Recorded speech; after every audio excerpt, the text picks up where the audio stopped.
Hey, everybody, it's great to see you back here. Can you believe that you just completed the 29th lesson of our 30-week Bible study in the book of John?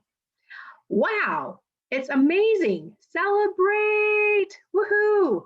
Oh, hasn't it been a phenomenal study on the life of Christ, what he came to do for us, how we can emulate him um, in his walk on earth? Just tremendous, truly tremendous study. I hope you really enjoyed it. And I want to encourage you in lesson 30 this coming week, take your time with it. Carve out time, actually. There are a lot of charts, and the lesson goes over the whole entire book, kind of as a review, and you're truly going to enjoy remembering and reminiscing over the things that you have learned over these past weeks and months. It's going to be great. So carve out time for it, enjoy, and definitely make it a priority to complete it because it really will solidify the whole book for you and as we move forward. All right, well, let's go ahead and take a look at our preschool craft. This week, of course, they're studying the life of Jesus, and this week, Jesus ascends into heaven. And here, this is the craft they made. He goes right up into the clouds, and of course, we know he is seated at the right hand of the Father. And right here at the bottom, it says, Jesus promised his disciples that he would always be with them, always help them, and always love and care for them. Then strange things happened. Jesus began to rise up into the air and into the clouds. How fun for them to reenact and enjoy that story. Well, let's go ahead and take a look at their aim this week. So the children's aim was to teach the children that God wants them to tell others the good news of salvation, just as his apostles did. And our primary, junior challenge, middle school, high school truth, they were challenged to do not let your failures keep you from being used by God for his glory. Let's go ahead and pray. Jesus, these truths, both of them are phenomenal. It's to share your word and also to not let our failures get in the way of your greatness. Lord, as we just dive into this teaching time, Spirit, may you teach us and show us.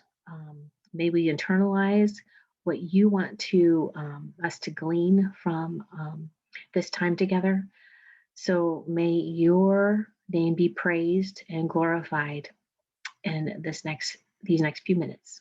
In your name, amen. Well, for the past 20 chapters, the Apostle John has recorded Jesus's love letter to the world, hasn't he? And we've been able to take a close look at it.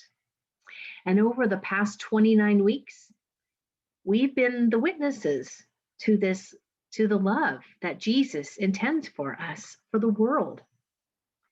Well, the Apostle John explains that Jesus actually performed so many miracles that if everything was recorded, there would not even be room for all of the books in this entire world if they were all written down.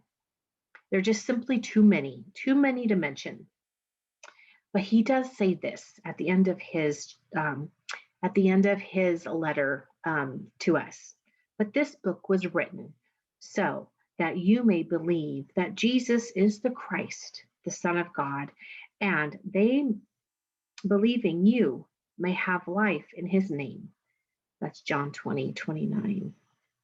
You know, this reminds me of an old Beatles tune. You might recall it. It goes like this. Treasure these few words till we're together. Keep all my love forever. P.S. I love you. You. I know you're going to be singing that all day long now, right? Well, who would have thought that the Beatles could echo such deep theology? In his love letter called the Book of John, no doubt there are words you and I will treasure forever until we're together with Jesus in heaven someday. And now, at the end of the wondrous story of the one who gave his life to save ours, is a postscript, a PS, chapter 21. The lover of our soul makes one more stop before he goes and prepares a place for his bride, the church. You and me, and everyone who believes we're the church. You see, Jesus has one more message, one more a message of love to deliver to those he cares about. He is not only our and their Redeemer, the disciples' Redeemer. Jesus is the Lord who restores. So let's go ahead and take a look at the teaching today, which I titled Breakfast with the Lord Who Restores. We're going to look at the first 14 verses in chapter 21, the fisherman's deja vu, and a few verses, 15 through 19a, where we look at a fresh start, and then finally 19b through verses 23, where Jesus encourages us to follow him. So in chapter 21, John writes, after these things, he starts it off that way. After what? After everything that had happened in Judea, Jesus' triumphant entry into Jerusalem, the Passover, Jesus' arrest, trial, crucifixion, and resurrection, and the long week feast of the unleavened bread, when Jesus appeared to them twice, and the disciples make their way now up to Galilee. And in the synopsis of these Gospels, we learn in Matthew 28 that Jesus had told them to go, plan to meet up with his disciples there. Well, while they are waiting, 7 of them decide to go fishing. Peter, John, James, Thomas, Nathaniel, and 2 others. As you might recall, these guys were fishermen by trade before Jesus called them out of their profession to follow him and become the first fishers of men. These guys would have come from a long family line of fishermen. You know, I can just hear Peter say, out of sheer boredom in waiting, possibly in verse 3, guys, I'm going fishing. But maybe going fishing was more than just passing the time. Perhaps fishing was a place of comfort. They had been following Jesus for 3 years, going from town to town, always on the move. While fishing, they didn't have to deal with the crowds of people, always pressing, always wanting more. Perhaps fishing was a way to hide. On the water, they didn't have to keep looking over their shoulder to see if the guards were coming for them as they had for Jesus. Well, we don't know why they really went fishing, but one thing we do know, that fishing was definitely something that they knew about, they were comfortable with. They were taught how to do it from a young age. They were expert fishermen. It is possible that the disciples were headed back into their comfort zone. I guess from a human standpoint, who would blame them after all they had been through? Except it wasn't at this time their calling in life. They had been called out of fishing to be fishers of men. Now, you and I have been there. Life is hard and uncomfortable. So we slip back into old habits, like the dieter who throws up their hands and reaches to binge on a half a gallon of ice cream. Comfort. Isaiah 40:31 says, even youths grow tired and weary, and young men stumble and fall. But those who wait upon the Lord will renew their strength, and they will mount up as wings like eagles. They will run and not grow weary, and they will walk and not faint. The Hebrew word keva, used here to wait, means to eagerly wait, expect, seek after. It's almost like the disciples in their fishing expedition. However, we're just hanging out, waiting for the Lord rather than waiting upon the Lord, actively seeking Him, eager to take the next steps in their calling in life. When things get tough and we're at a loss about what to do, how often do you and I go for that comfort zone? We reach for the ice cream or the fishing pole, figuratively speaking, and do what we know, what we're comfortable with. The next time we are tempted to slip into our old habits and go back to what we know, away from what we're called to do, may we remember that we are God's child, and that we need to seek Him and make choices by His wisdom and His strength. So the boys go fishing. As a matter of fact, they fished all night and didn't even catch one thing. FYI, fishermen would fish at night during this time because in the day, the fish could actually see and avoid the nets. So a fisherman's work was always in the nighttime. And so it becomes daybreak. And Jesus, though they did not know who He was, calls out, lads, do you have any fish? They said no, an admission that would be embarrassing for any fisherman. It would definitely hurt their pride. Their all night long efforts were fruitless. It was day now. The fish would see the nets, and there was really no hope to redeem their night. Or was there? Jesus yells out, cast the nets on the right side of the boat, and you will find some. Seriously? I'm thinking this is what they're saying. Seriously? It's daytime. They're going to see the nets.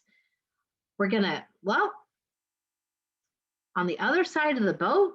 Seriously? And should we just take this advice from a stranger on the shore? He doesn't look like a fisherman. He's too well dressed. But the guys did as the stranger directed, and they scored. It was a massive haul, so big they couldn't even bring up all the fish into the boat. Deja vu.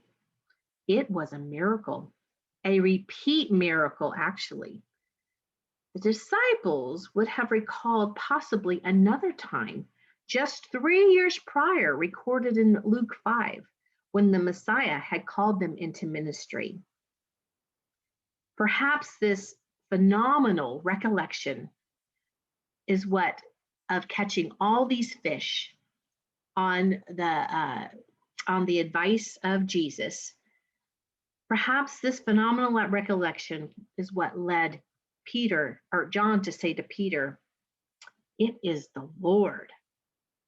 And upon realizing this, Peter throws himself into the sea, cloak and all, and swims to Jesus. You gotta love Peter. All of a sudden, fishing did not really matter, even if it was the biggest catch he possibly had ever taken a part of. He swam a whole football field to get to the shore. Soaked head to foot, Peter comes to Jesus because he knows he can. Jesus did not come to the world to condemn the world, but to save it. Yes, Peter denied his Lord 3 times that terrible night, just as Jesus said he would. But even in his failure, Peter had learned that Jesus would receive him, love him, forgive him. But would the Lord restore him? We will see Peter is not too sure. You know, we too need to remember that we can come to Jesus as we are, even if we're soaked in sin. Redemption and restoration can only come from Jesus. We can't earn it. We can't earn redemption. We can't earn restoration. They are a free gift. And we need to receive Jesus' gift today. Jesus is the Lord who restores. Jesus says, "Come have breakfast." When the rest arrive on land, Jesus had some fish and bread waiting for them. He had cooked it over a charcoal fire. One might imagine the appetite these guys had worked up after fishing all night long. Jesus is their provider fully. Not only did he orchestrate the overwhelming catch that would bring in a chunk of change at the market, but Jesus understood their immediate need for food. In verse 10, we read, "Bring some of the fish you have caught," probably planning to cook them too. Peter hauled in the net full of 153 large fish. Why did the Apostle John give us this detail? It's kind of odd, isn't it? 153. Is it possible that he just wanted to prove, as any fisherman does, I caught this many fish? It was such a big haul, 153 fish. Or maybe he wanted to add shock and awe to the fact that the nets did not even break. It was a miracle.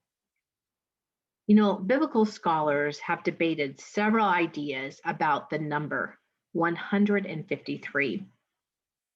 And I personally like the thought that the number 153 represents God's complete and final power and authority concerning his promises to Israel. 153 is 9 plus 144 added together. Now these numbers, specifically 9 and 144, are very interesting to people that study numerology in the Bible. And I'm just going to briefly just share. So if we take a look at 9, the number 9, it is the square root of 9 is 3. And of course, 3 represents the Trinity, the Father, the Son, and the Holy Spirit. The 3 in 1. And when you look at the Trinity and you times 3, you get 9, which means it's divinely complete. Whole circle, complete. Complete. We also, when you look at the number 9, it was also the 9th hour when Jesus said, "It is finished" on the cross. It is finished on the cross.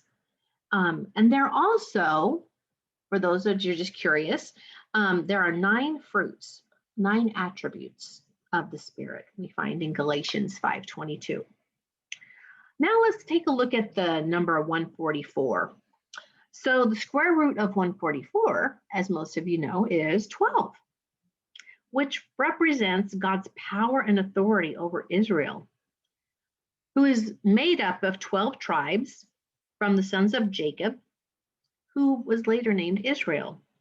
So 144 would represent the completeness of the nation and the promises made to them. 12 times 12. We also see in the book, the prophetic book of Revelation, that the numbers 144,012 come up frequently. 144,000 representing Israelites in heaven, redeemed and sealed in Revelation chapter 7 and 14. And then also 12 is noticed in conjunction with the new heaven and the building of the new heaven and the new Jerusalem in chapter 21 of Revelation. So I find numerology in the Bible fascinating, but the point is here in John 21 and the not so random number of 153 fish is that Jesus plans to redeem and restore Israel and the world through his disciples, through them being fishers of men. And that includes sending you and me. So Jesus brings these 7 guys back full circle to what he had called them to do at the start, to be fishers of men. And it's partly because of these guys and their boldness to share their testimony, to write about it in a book, that you and I and billions of others have come to know Jesus. Jesus truly is the Lord who restores. You know, in his book, The Quest for Character, renowned author and teacher Charles Swindoll tells this story. He says, a few years ago, an angry man rushed through Rijksmuseum in Amsterdam until he reached Rembrandt's famous painting, Night Watch. Then he took out his knife and slashed it repeatedly before he could even be stopped. A short time later, a distraught, hostile man slipped into St. Peter's Cathedral in Rome with a hammer and began to smash Michelangelo's beautiful sculpture, the Pilate. I think I said that right. The Pilate.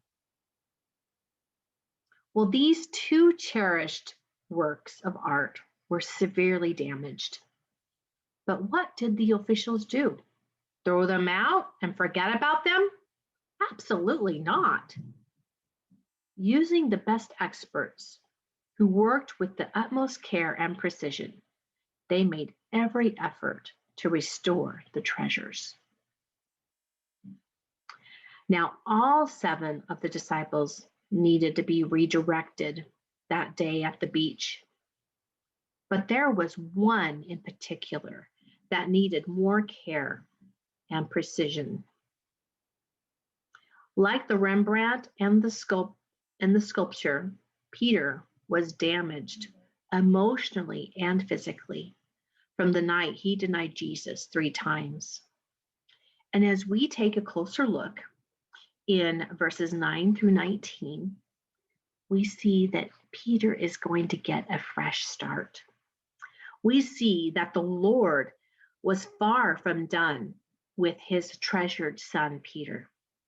He is the man God planned to instrumentally use to build his church.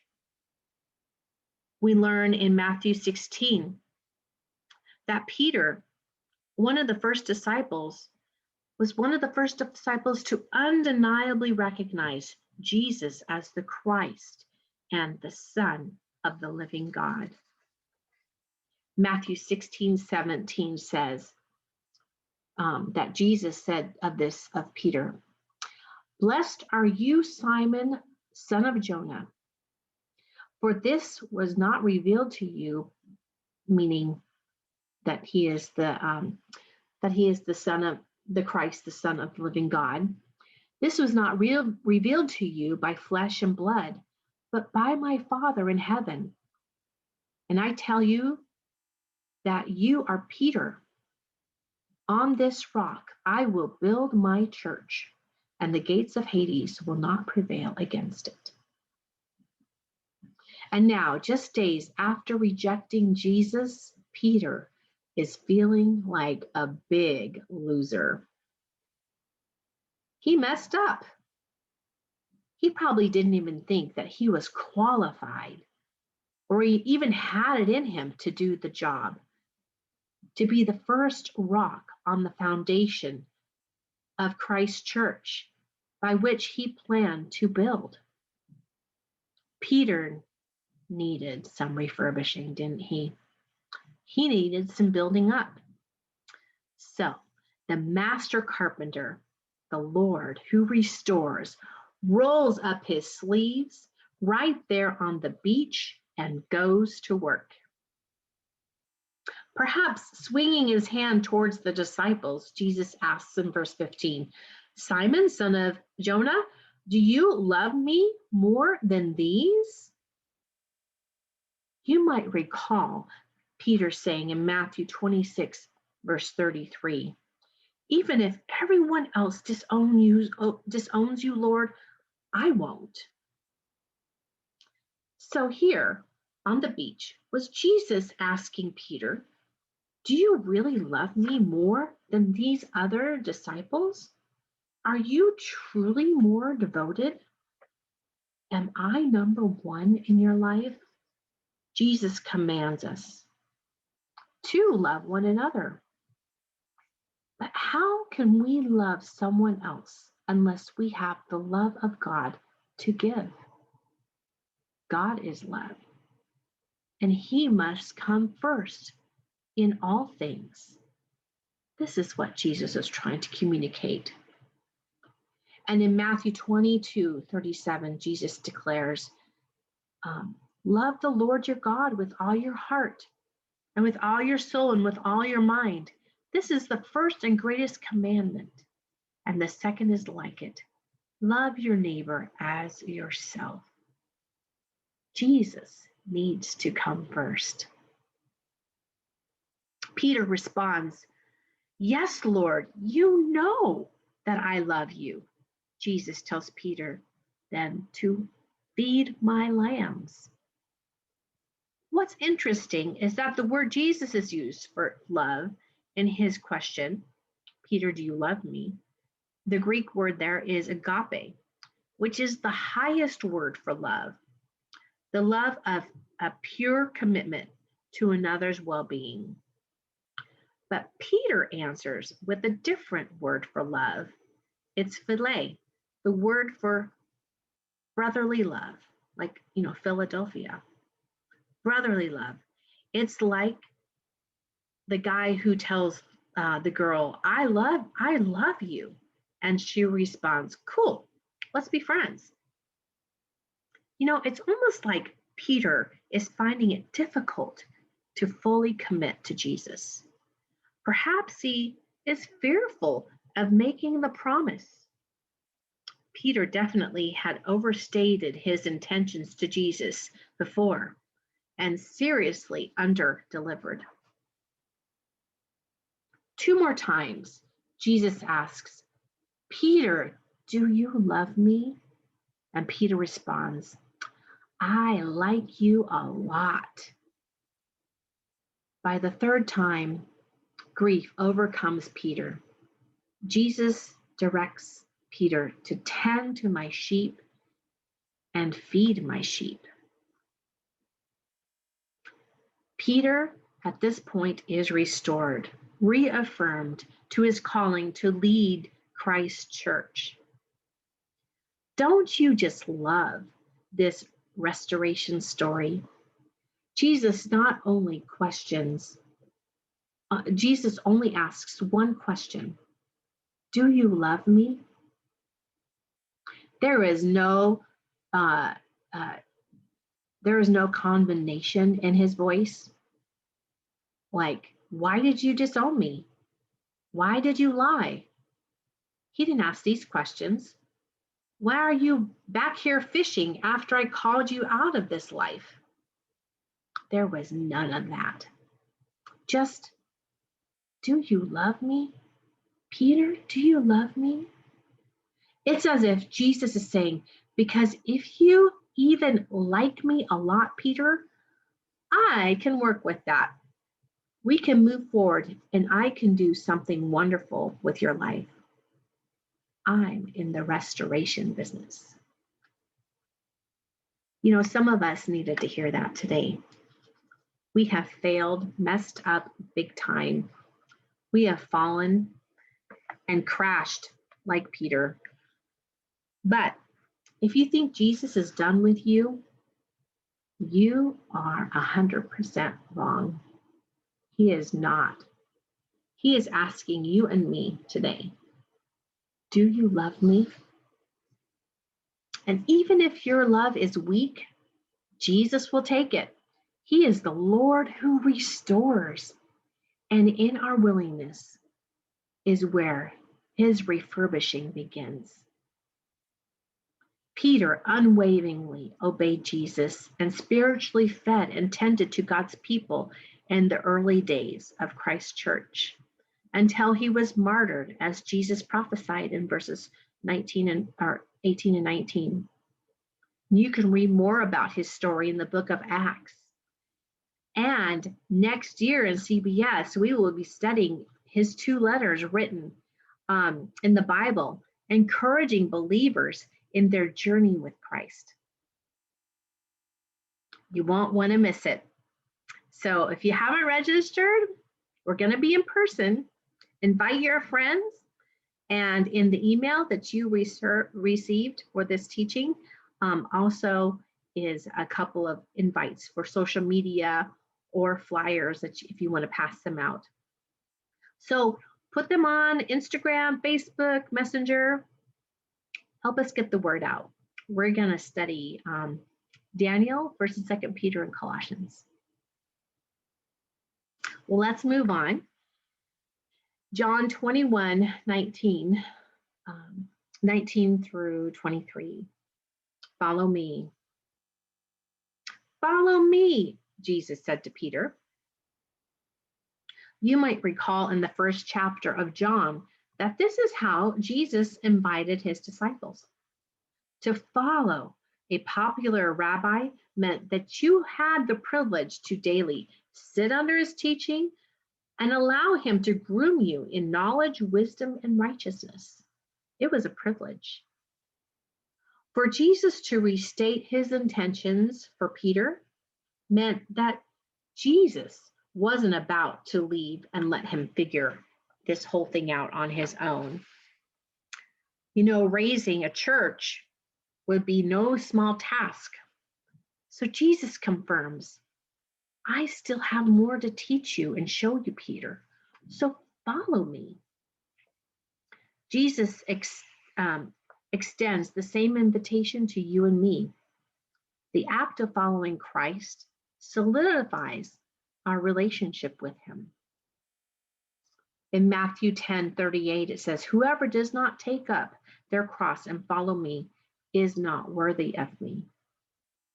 You know, by cross, Jesus meant your calling, the things that God has for you to do.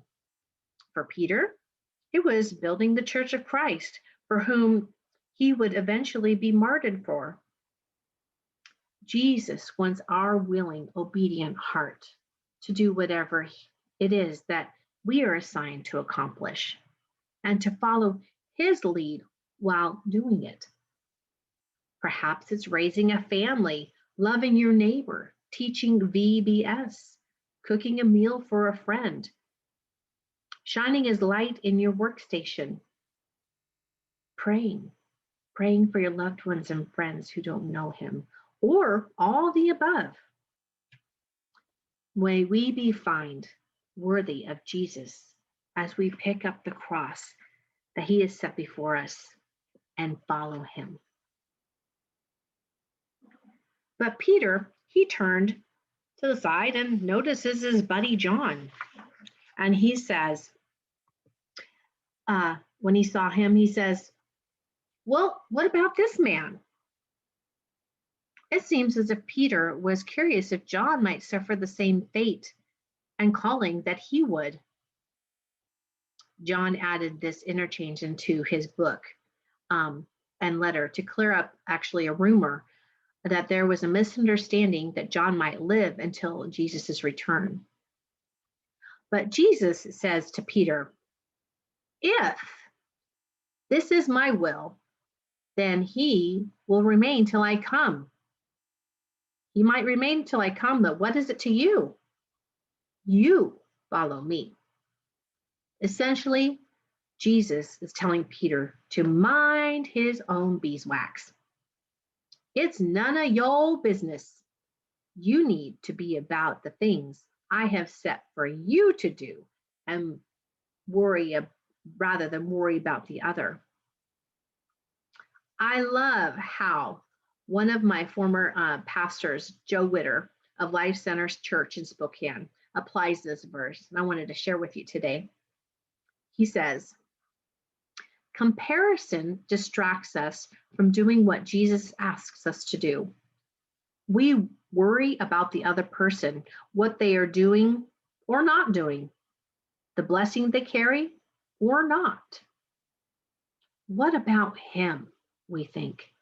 Is that person getting more or less than me? Are they doing better or worse than me? Should I be doing what they're doing? What about him? All these questions distract us from our proper focus. What has Jesus asked me to do? Focus on that. We should do that. And don't worry about anyone else's assignment or calling or blessing. What is it to you? Don't compare. Just follow Jesus. You know, this reminds me of the commands my drill sergeant would give us to follow when he marched our group of 50 plus airmen here and there during boot camp. He would say, "Attention, eyes front, forward, march." Of course, it wasn't that intelligible. It was more like this: "Attention, forward, hard." That's kind of what it sounded like, but we knew exactly what he was saying. It was imperative that each soldier followed the voice of the sergeant and focused on what they were doing and how they were doing it in order for the group to successfully advance. If one person became distracted by the soldier next to them, swayed away because they looked away, got off cadence because they were listening to another source other than the leader, or started off on the wrong foot, moving on became a crash and smash up experience for the entire group. So to avoid banging things up, it's vital that we too keep our eyes on Jesus. Avoid the temptation to look to other people and the things, but follow him. You know, we follow Jesus through our obedience. Perhaps you have been distracted lately and you're called to follow Christ, preoccupied with comparing your life to those around you. Maybe you have lost your focus like the disciples did and have decided to go fishing or eat ice cream rather than waiting on the Lord. Maybe you have experienced a crash and smash up, have been through a experience of a crash and mash up, and are dealing with remorse and disappointment like Peter. Maybe you're afraid of moving forward and find yourself avoiding what Jesus has told you to do. There is healing news for you and me today. Jesus does not stand over you, condemning you. He sees you as a treasure, and he is an expert at refurbishing hearts and lives. Jesus is the Lord who restores, and he wants to bring you back in relationship with him today. So, our highlight challenge today is, will you and I choose to let Jesus restore us? Will we decide to follow him fully? Let's pray. Lord, these are big decisions, especially when the heart wanes and we feel ashamed. But I know there's no condemnation in you. You told us so. And we can come to you. We can be redeemed and not only saved, but restored to a place, the place that you want us. But we also know that it's only you that can do it. So, God, as we decide to follow you today, follow you, eyes front, focused on you, not turning and being distracted to the left or right, but look at our calling and dive into it and walk it and run it. Lord, that you would just help us bring these wonderful things about. We love you. Thank you so much for coming and sharing your son with us, God. And Jesus, for restoring our hearts, making it possible. In your name, amen. All right, everybody. One more week. Take some time this week to really hone in on the lesson. Carve out time. It's going to take a lot of time. And we will see you back here in a week. All right. God bless you. Have a good one.